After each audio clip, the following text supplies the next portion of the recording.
2024 সালের জুলাই মাস বাংলাদেশের ইতিহাসে স্মরণীয় এক অধ্যায় রচনা করে। এই মাসে একটি সাধারণ কোটা সংস্কার আন্দোলন ধীরে ধীরে রূপ নেয় গণ আন্দোলনে, যার শেষ পরিণতি হয় দেশের দীর্ঘদিনের ফ্যাসিস্ট শাসক শেখ হাসিনার পতন ও নতুন এক রাজনৈতিক যুগের সূচনা। 5 জুন হাইকোর্ট এক আদেশে সরকারি চাকরিতে মুক্তিযোদ্ধা কোটা পুনর্বহাল করে। এই সিদ্ধান্তে দেশজুড়ে ক্ষোভ ছড়িয়ে পড়ে। হাজারো ছাত্র তরুণ চাকরি প্রত্যাশীরা রাস্তায় নেমে আসে। 1 জুলাই থেকে বৈষম্য বিরোধী ছাত্র আন্দোলন নামে ঢাকাসহ সারা দেশে আন্দোলন ছড়িয়ে পড়ে।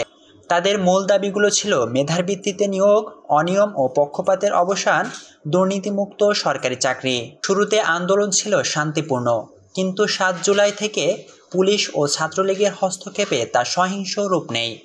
ঘটনাগুলোর মধ্যে ছিল ক্যাম্পাসে ঢুকে ছাত্রদের উপর হামলা, সাংবাদিকদের মারধর, ইন্টারনেট বন্ধ করে দেওয়া, অসংখ্য গ্রেফতার।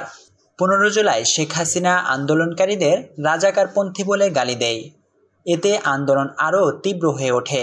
রাস্তায় প্রতিধ্বনিত হয় নতুন স্লোগান, হাসিনার পদত্যাগ চাই।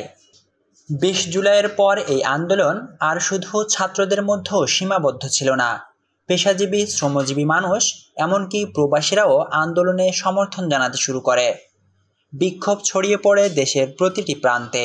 পরিস্থিতি নিয়ন্ত্রণে না পেয়ে 5 আগস্ট 2024 শেখ হাসিনা পালিয়ে ভারতে রাজনৈতিক আশ্রয় নেয়। এরপর অন্তর্বর্তীকালে সরকারের দায়িত্ব নেন নোবেল বিজয়ী ডক্টর মোহাম্মদ ইউনূস। তার নেতৃত্বে শুরু হয় একটি নতুন রাজনৈতিক যাত্রা।